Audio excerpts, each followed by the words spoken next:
ओम शांति। मार्च का महीना हम सभी के लिए सेवाओं की बहार लेकर आता है। विशेष महाशिवरात्रि का पावन पर्व आता है जो हमें मौका देता है अनेक आत्माओं का कल्याण करने का, ईश्वरीय संदेश देने का। लेकिन सेवा के साथ साथ हम स्व की स्थिति का भी बैलेंस रखें, सेवा करते स्व को ना भूल जाएं। इसके लिए आज हम सुनेंगे आदरणीय गुलजार दादी जी के अमृत वचन। और दादी के क्लास का टॉपिक है अशरीरी अवस्था का अनुभव करने के लिए मन कंट्रोल में हो, बाबा से जिगरी प्यार हो। अशरीरी अवस्था का अनुभव करने के लिए मन कंट्रोल में हो, बाबा से जिगरी प्यार हो। ये क्लास है 29 नवंबर 2009 का। दादी कहती हैं, अगर बाबा हमारे मन में सदा याद रहे, दिल में समाया हुआ रहे, तो हम भी बाबा की याद में बाबा के समान बन जाएंगे। बाबा हमारे दिल में समाया हो, बाबा की याद मन में हो, तो बाबा समान बन जाएंगे। बस बाबा की याद भूले नहीं, क्योंकि हमारा कहना है कि बाबा और हम कंबाइंड हैं। बाप दादा हमारे साथ कंबाइंड है तो अलग कैसे हो सकता है। और बाबा याद है तो ऑटोमेटिकली हमें बाबा समान अशरीरी बनने की स्मृति आती है। जितना बाबा से जिगरी दिल का प्यार होगा उतना बाबा भूलेगा नहीं। जिसका जिगर में बहुत प्यार है किसी के प्रति तो उसकी याद भूलती नहीं। जब बाबा की याद होगी तो आत्मिक स्वरूप की स्मृति भी ज़रूर होगी। और आत्मिक स्वरूप की स्मृति है तो अशरीरी स्थिति की भी अनुभूति ज़रूरी है। बाबा की याद से आत्मिक स्वरूप और आत्मिक स्वरूप से अशरीरी अवस्था। तो सारे दिन में हम जब अशरीरी बनना चाहें तब बन सकते हैं। मन, बुद्धि, संस्कार ये तीनों ही आत्मा की सूक्ष्म शक्तियाँ हैं, लेकिन है मेरी, मैं इसका मालिक हूँ। तो सारे दिन में बीच बीच में चेक करना चाहिए कि सचमुच मैं मालिक होकर मन, बुद्धि, संस्कार को चलाने वाली हूँ, इस स्थिति में स्थित रहती हूँ। ऐसे ही मैं आत्मा हूँ, मैं आत्मा हूँ, ये भी मंत्र मुआफिक नहीं जपो, इसका मनन करो, उस अवस्था में टिक जाओ। हम सिर्फ कर्म करता नहीं हैं, कर्म योगी हैं। कर्म और योग हमारा साथ साथ है। कर्म योगी माना आत्मा करावनहार होकर के कर्मेंद्रियों से कर्म करा रही है। तो अगर हम यह मालिकपन की स्मृति रखते हैं कि मैं आत्मा मालिक हूँ, मालिक होकर कोई भी कर्म करते हैं तो हमारे में कंट्रोलिंग पावर आती है। मैं आत्मा हूँ लेकिन कराने वाली हूँ, कर्म करता हूँ, इस स्मृति की आदत अगर होगी तो जब चाहे अशरीरी होना ईजी लगेगा। जब जिस घड़ी चाहेंगे हम अशरीरी हो जाएंगे। कब? जब ये आदत होगी कि मैं आत्मा, मन, बुद्धि, संस्कारों की मालिक हूँ, मैं कराने वाली हूँ। क्योंकि राजा माना कंट्रोलिंग पावर और रूलिंग पावर, जैसे ऑर्डर से चलाए। अगर हमारी स्मृति में रहेगा कि हम स्वराज्य अधिकारी हैं तो ये देह अपनी तरफ आकर्षित नहीं करेगी। अशरीरी माना शरीर भूल नहीं जाए, लेकिन शरीर का मालिक होकर शरीर से कर्म कराए। इसके लिए सारे दिन में बीच बीच में समय निकाल करके अपने आप को चेक करते, ड्रिल करते जाओ। तो चेक और चेंज का लिंक जुटा रहने से आपकी भी लगातार कर्मयोगी की नेचर बन जाएगी। कोई भी बात अगर बार बार की जाती है तो उसके लिए कहते हैं कि ये क्या बड़ी बात है, हमने तो बहुत बार की है ये बात, हमारे लिए नया कुछ नहीं है। ऐसे ही अगर हम बार बार चेक करके उस कमी की जगह बाबा की शक्ति और याद से चेंज करते रहेंगे तो फिर कभी नहीं कहेंगे कि मुझे तो याद भूल जाती है। फिर बाबा की याद भी इतनी ही सहज और नेचुरल होगी। मेरा तो योग ही नहीं लगता, अशरीरी नहीं हो पाते। परंतु इसी बात को माया बार बार भुला के भूले कराती रहती है। बाबा की याद भूले और माया ने भूले कराना शुरू कर दी। यह बात सुने नहीं सुने, यह करे या नहीं करे, वो तो हमारे हाथ में है। बहुत काल के संस्कार बाधा डालते रहते हैं, जिसके कारण निरंतर योग में अंतर आ जाता है। और जब तक निरंतर अभ्यास नहीं करेंगे तब तक आप जिस समय चाहें 1 सेकंड में अशरीरी बन जाएं, वो नहीं हो सकेगा, है ना। बाबा कहते हैं अगर निरंतरता नहीं होगी अभ्यास में या लंबे समय का अभ्यास नहीं होगा तो फिर हम जब चाहें जैसा चाहेंगे उस घड़ी वो अवस्था नहीं बना सकेंगे। अच्छा या बुरा संकल्प चलाने की आदत होगी तो आप अशरीरी बनने की कोशिश करेंगे, वो संकल्प की आदत आपको संकल्प में ले जाएगी।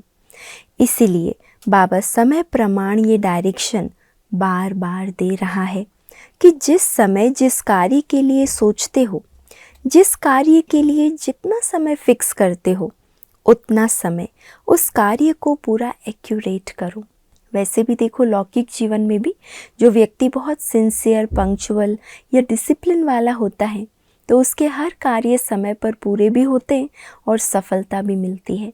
ऐसे ही बाबा भी कहते हैं जब आप जिस कार्य के लिए जितना समय सोचते हो और जैसा सोचते हो उस अनुसार वो एक्यूरेट करो। जिस समय जो काम कर रहे हो उस समय फुल वही अटेंशन हो, यानी जिस समय जो काम कर रहे हैं उसी में ही बुद्धि हो। योग और कर्म दोनों का बैलेंस रखो। कई कहते हैं कर्म करते कर्म में अटेंशन चला जाता है तो कर्म थोड़ा नीचे ऊपर हो जाता है। अगर काम करते हुए हम परमात्मा को याद करेंगे तो परमात्मा द्वारा हमको शक्ति मिलेगी।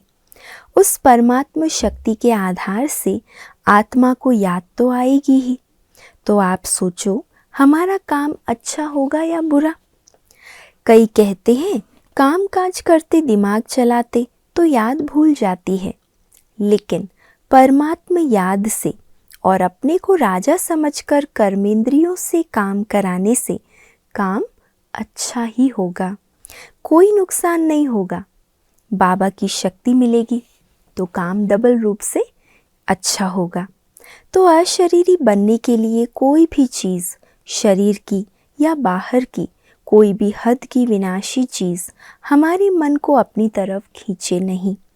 समझो मक्खी आई या कोई भी बात आई लेकिन हमारे मन बुद्धि को वो बात खींचे नहीं। योग में बैठे हैं, कभी कुछ ऐसा होता है, कोई उठकर जाता है, कोई बैठता है, कभी किसी का मोबाइल बजता है, कुछ ना कुछ होता है ये सब। लेकिन दादी कह रही है ये बातें मन बुद्धि को ना खींचे। अच्छा मक्खी आई, मैंने हटाया, लेकिन हमारा मन क्यों हटे? बाबा की याद से मेरा मन क्यों हटे? मैंने मक्खी को हटाया, काम पूरा हुआ। मन हमारा मन मना भाव रहे।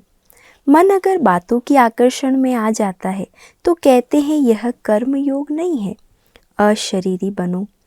अशरीरी माना शरीर भूल जाए। इसका मतलब यह नहीं है शारीरिक भान अपनी तरफ खींचे नहीं, ये है अशरीरी बनने का मतलब। बाबा से मन निकल करके व्यर्थ संकल्पों में अटक जाए, ये रॉन्ग है। काम करते हुए मैं बाबा की हूँ, बाबा मेरा है, इस खुशी के अनुभव में रहें। कौन है और कौन मिला है, क्या दिया है, उससे हम क्या बने हैं। तो अशरीरी अवस्था का अनुभव करने के लिए पहले ये सब चेकिंग करो। किसी भी प्रकार से व्यर्थ की आदत चंचल बना देती है, इसलिए व्यर्थ को जब तक समर्थ संकल्प नहीं दिया, यानी जगह नहीं भरी है, तो मन कभी भी अचल नहीं होगा। बाबा कहते हैं मुरली है शुभ संकल्पों का खजाना। अगर व्यर्थ चलता है तो कम से कम पूरी मुरली नहीं तो धारणा का सार, वरदान और स्लोगन ही पढ़ लो, है ना। व्यर्थ को रोकने के लिए, व्यर्थ का प्रभाव कम करने के लिए दादी कहते उस समय मुरली पूरी नहीं पढ़ पाओ तो वरदान, स्लोगन, धारणा ये सब पढ़ो, यानी बाबा की मीठी मीठी बातों को याद करो। ऐसी ऐसी विधियां अपनाओ, तब अशरीरी बन सकेंगे। लास्ट घड़ी हमारे को पास विद ऑनर का सर्टिफिकेट मिलना है। अभी तो कभी कैसे चल रहे हैं ये तो बाबा जाने और हम जाने, लेकिन लास्ट घड़ी जो आनी है उसमें अचानक चारों तरफ कुछ न कुछ होता रहेगा। अंत के समय हर चीज़ अति में जानी है, तो ऐसे टाइम पर आपको 1 सेकंड अशरीरी बनने में लगे, और अगर हमारा चारों तरफ में से किसी भी तरफ अटेंशन या ध्यान चला गया तो पास विद ऑनर तो गया। क्या करना है लास्ट में अभ्यास? 1 सेकंड में अशरीरी बनने का अभ्यास करना पड़ेगा। अगर उस समय दूसरी बातों में ध्यान गया तो पास विद ऑनर तो बन नहीं सकेंगे, फिर वो सेकंड थोड़े ही आएगा।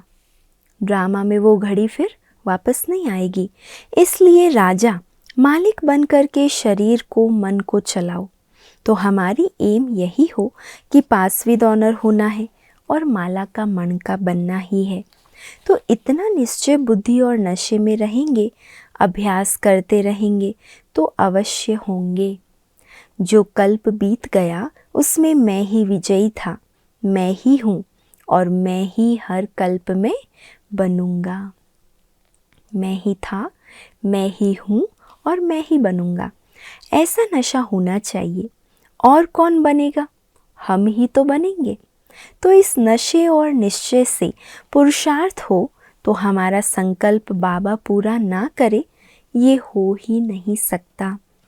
अहंकार से नहीं कि मेरा संकल्प बाबा ज़रूर पूरा करेगा, ये अहंकार नहीं, लेकिन रूहानी नशे से अगर हम इस निश्चय में चलते हैं तो भगवान को हमें आगे रखना ही पड़ेगा। ये अभिमान नहीं, लेकिन प्रैक्टिकल रूहानी निश्चय का रूहानी नशा होना चाहिए। दिल की मुस्कुराहट चेहरे पर आपे ही आती है और वो हर्षित मुख चेहरा हमेशा सेवा का साधन बनता है। प्राप्ति वाली शक्ल कैसी होगी? खुशी हमारे जीवन की मिल्कियत है, इसलिए इसे कभी गंवाना नहीं चाहिए। कोई तो बीती हुई बातों को रिपीट करने से परेशान होते रहते हैं। खुशी गुम हो जाती है और खुशी गंवाना माना हेल्थ, वेल्थ, हैप्पीनेस तीनों गंवाना। खुशी जैसी खुराक नहीं। खुश रहो और खुशी बांटो, जितनी बांटेंगे उतनी बढ़ेगी। खुशी ऐसा खजाना है, आप जितना बांटेंगे बढ़ेगा। अशरीरी बनने के लिए मन को बिजी रखने का ख्याल ज़रूर रखना, क्योंकि मन ही धोखा देता है। और दूसरा, कभी शक्ल ऊपर नीचे नहीं हो। एक तो मन को बिजी रखना ज़रूरी है, दूसरा कभी शक्ल ऊपर नीचे ना हो। कुछ भी हो जाए, चिंता करने से कुछ मिलने वाला नहीं है। सोचने से कुछ बन जाएंगे क्या? जो बीत चुका उससे क्या बनेगा? चिंता मिलेगी बस, और कुछ नहीं मिलेगा। तो यहाँ मधुबन से दृढ़ संकल्प करके जाओ, मुझे अपना चेहरा रूहे गुलाब जैसा रखना ही है। क्या संकल्प करेंगे? खुश रहना है, खुशी बांटना है और मुझे अपना चेहरा रूहे गुलाब जैसा सदा खिला हुआ रखना है। अच्छा, ओम शांति।